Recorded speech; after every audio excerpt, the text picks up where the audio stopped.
Welcome to Bloodbath & Beyond. Today we review Halloween 2, The Nightmare Isn't Over. Written by John Carpenter and Deborah Hill, directed by Rick Rosenthal, starring Jamie Lee Curtis, Donald Pleasence, and Dick Warlock. Picking up directly after Halloween, Dr. Loomis is still on the hunt for Michael Myers. Laurie is rushed to the hospital, and Michael Myers is still on a rampage. What do we like about this movie, guys? I liked that it did just pick up right where it left off. Loomis shoots Michael, and then bam, Halloween 2. You don't need some convoluted, how is this all getting back together? He's not dead, shit's still going down. Taking place in a hospital I think was kind of cool because there's more things to work with. You know, you have security cameras, you have security guards, you have call buttons for patients and stuff. And there's cool tools like scalpels that you can utilize. It was a good change while still carrying off the same Halloween theme. One aspect of Halloween that I always love is the POV shots. I just think it's so cool to just be looking through Michael's eyes. I think it's a fantastic quality to the films. It's one of my favorite parts of it. And this film does a good job, again, utilizing its cinematography to not only tell the story, but to create the tension. We have lots of long takes. We have lots of shots where Michael is separated from the other characters and you see him in the distance, or you're looking down the hospital hallway wondering, where could he be? When's he gonna come out? So the film itself is well presented visually. Yeah, Dean Cundy did a great job. Big fan, original cinematographer from the first one. So it's nice to have him back again. It feels like it's just all one big movie at this point. I will say some of the long takes crack me up because seeing Michael just waltzing around a hospital in the background, I don't feel it was very threatening, but it certainly was funny just trying to visualize what he could be doing. Nurse, do you know where Laurie is? The stealth of Michael Myers is just phenomenal.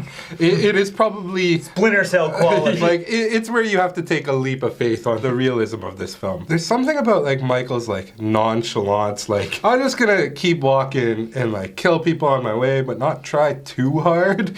Right, and just I'm not even gonna try to open this glass door. Fuck it. I'm just walking right through the damn thing. Why not? I will say that I did enjoy Jamie Lee Curtis, of course. She's an excellent final girl. She's just badass. She's she can get thrown around, she can break an ankle, and she can still fall through windows fairly decently. She was still pretty strong in this film, even if she refused to scream when the time presented itself to, get some help. The kills. It's kind of interesting going back because you think it's a lot more violent. Right. Nothing was overly gory. Most kills are kind of off screen, and that was the initial intent. Carpenter actually wanted to add some more flavor to it, so they actually did reshoot some scenes to make sure that there was something that would appease the slasher audience. One thing this movie has, in Halloween overall, is just the atmosphere and the tension, right? You know Michael is around, but that moment when he's gonna pop up is just that's what's scary about this. His unpredictability of where he can be at any time, because he's a silent ninja. He's certainly a ninja. Yeah. Sneaky. I fear you're underestimating the sneakiness, sir. Of course, we also had a great soundtrack to go along with this film. It's the music that we love hearing, and it just makes the hair on your skin stand right up. Mr. Sandman. Yes? Bring us a dream. What didn't we like about this movie, guys? I felt Michael was a little too slapsticky. And I don't know if that was because we kept seeing him in the background and we were talking about what could he possibly be doing. But it seemed like he was a little more comical. He just seemed to kind of be wandering around, not really knowing. And it almost becomes even more slapstick when he has Laurie in the corner and his eyes have now both been shot out. She must be the best shot in the world. And this is retconned later on, I guess. And where he's just swinging around, looking like a complete tool. It's hold on, you know that she was on the ground. Why are you swinging at head level? That doesn't make sense. If you get hit, it's your own fault. I was not a fan of a lot of the characters in this film. They didn't really add anything. It's just a bunch of staff at a hospital. You have a security guard who is just fodder. You have a bunch of nurses who are just fodder, and that's a good thing, but at the same time, when Laurie's asleep for most of the film and Dr. Loomis is running amok in the town. What the fuck is he doing? He's just driving all over the place, not thinking, hey, maybe we should have... Where's Michael? Where's Michael? Where's Michael? Where the fuck do you think Michael is? You've been studying him for how long? You keep telling us how long you've known him for, and you don't think he's going after Laurie right now? He was my patient for 15 years. It became an obsession with me until I realized that there was nothing within him, neither conscience nor reason, that wasn't even remotely human. You need that Deus Ex Machina moment where it's like there's another file. There was some sort of cohesion problem. It's just like, it didn't feel like it was focused on like protecting Laurie or like getting Laurie as far away as possible. No. Yeah. No, and it just felt really weird because every time someone died, it wasn't that impactful. And on top of that, you're trying to establish Jimmy's character out of nowhere, and he was just an idiot. Like, he was trying to pick up Laurie for no reason other than, hey, this is a cute girl who I brought in my ambulance tonight. Like, perfect timing. It's just like, her friends are dead, she's in the hospital, she's just been, put to sleep. Now's my time to bang. I think if I just lightly caress her hand while she's comatose, that should do the trick. And then she, like, kind of liked it, which was weird.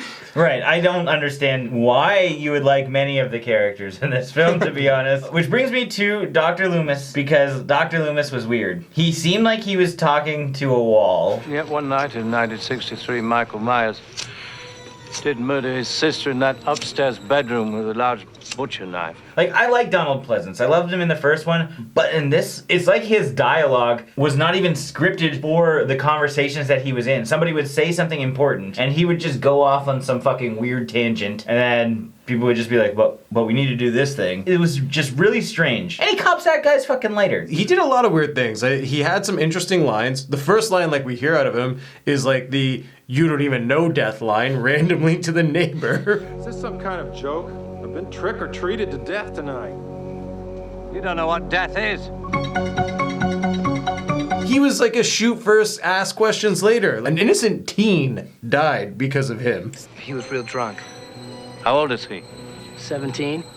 He had this stupid mask on. 17 years old, wearing a hilarious Michael Myers costume. I love the hair. The hair, it reminded me of like Beaker or something, Felt disorganized. It just didn't have a clear direction. Like that school scene. Samhain. It means the Lord of the Dead. It didn't add anything, and then you also just have Loomis just walking around the town doing other shit. Where do you think Michael Myers is going? He might not know that, there's any association between the two, but I mean, he straight up just has no idea to even go to the hospital. It just doesn't make sense to him. Here's the thing. He was with him for how many years? At no point was it just like, oh yeah, he killed his older sister, right? Like, I think that piece of information should have been like bumped up in the movie. Like on the table from the get-go, Yeah. The reason that Michael Myers is after her is because that's his estranged sister. It's important information. She was born 2 years before he was committed. 2 years after, his parents died and she was adopted by the Strodes. And then it focuses the movie because now it's just like, we gotta get to her, we gotta protect them. Mm-hmm. Cops can be like, oh, Michael's killing people on the way. Loomis is just like, no, you gotta take me to the hospital. Nice and tight story. And even if that wasn't presented like early on, that information wasn't shared. No, we had a really weird dream sequence where Laurie's just like passed out from the morphine probably, and like she meets young Michael as she's like young Laurie, and it's like, I'm not your mother. Like, what kind of dream are you having right now? And it's that kind of thing that I think could have worked had they had more of them. But having one off with like 3 different shots, and then it's just like, oh, okay. Not enough dream horses too. It's time for our final thoughts and ratings. Looking back on it, it wasn't as violent or as cohesive as I thought it was. It was still enjoyable. It's still Michael Myers. There's still that kind of love for it. But when you go and like sit down and watch it, you realize that there's quite a bit of gaps in this movie that you don't notice the first time around. Keep in mind the mythology of Michael Myers, the fact that it's a slasher flick always has a special place in my heart. I just kind of wish that the story was a little better. Maybe the deaths were a little more violent. Maybe it's because I'm, one of those millennials that need lots of blood now, but it's just that it felt like something was missing, but I still enjoy it at the same time for just that nostalgia purposes. It has everything you need. I just felt like I needed a little more. I wish it was a little faster paced. So for those reasons, I'm gonna give this 3 medical roach clips out of 5. This movie is just okay to me. I'm not a huge fan, and I know that's gonna piss some people off. The story isn't that great, to be honest, and while I did appreciate the hospital setting, it wasn't utilized to its full extent. There were a couple cool cool situations that they were able to like leverage the location for, but a lot of scenes were just really long. Michael Myers is still cool and he's got like that really go-getter attitude, but unfortunately he also has this weird slapstick looking side. Filmmaking aspects, I enjoyed it, but the story and everything else is kind of whatever. So I'm gonna give this 2.5 scolding therapy pool gauges out of 5. Why do they even have that? I don't understand why they have that fucking gauge. Never put it to scolding.